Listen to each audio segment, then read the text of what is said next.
Hello, Palmetto Equity. This is Mark Jewell. I am an elementary teacher from Guilford County Schools in Greensboro, North Carolina, and I want to thank all my friends from Palmetto Equity for letting me come on here and talk about action in Raleigh, North Carolina.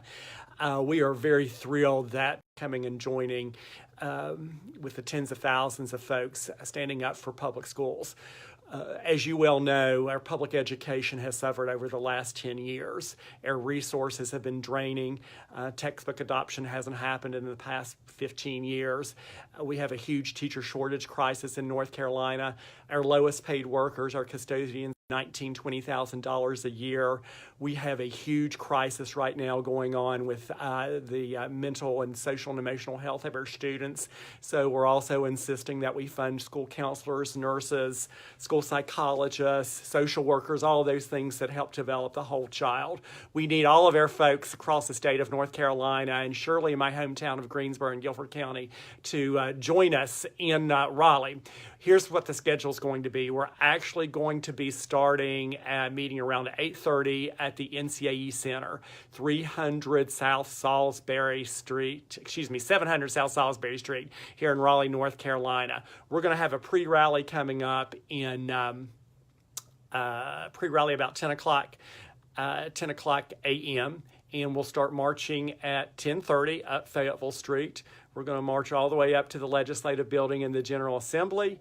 We plan to have a big rally starting about 12:30, so that will be on the Halifax Mall there behind the Legislative Building. So you want to make sure that you come prepared. It should be a very hot day there, so we'll have water stations, of course, set up, but you also want to make sure that you wear your red and dress with your walking shoes and a very cool t-shirt. So we want to make sure that we have everyone standing up for our public schools. As many people know, we are 39th in the nation in per pupil funding. That is $2,400 per child below the national average. We have a huge teacher shortage right now in North Carolina where we have about 1,500 teaching vacancies the entire year because we can't, North Carolina is no longer a teacher destination. We got to reverse this backward trend. We need to pay all of our hardworking employees, including the cafeteria worker, the teacher assistant, and the bus driver, and the classroom teacher, a living wage. And we got to make sure our students have the resources they need to be healthy and to also provide the support to address their social and emotional needs. We are also advocating for the expansion of Medicaid.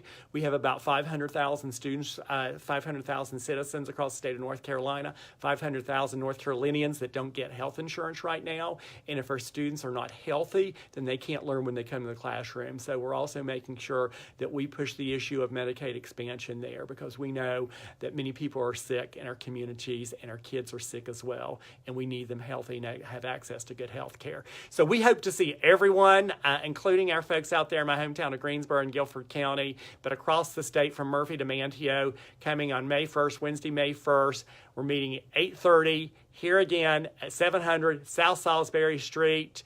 We want to see everybody dressed in red, and it's going to be a great day for public education as we insist that the General Assembly fully fund public education for our 1.5 million public school students and return it back to a leader in the nation in public education. Thanks so much for everything y'all do in supporting North Carolina public schools. Mark Jewell here, NCAE, standing proud with their students. Bye, y'all.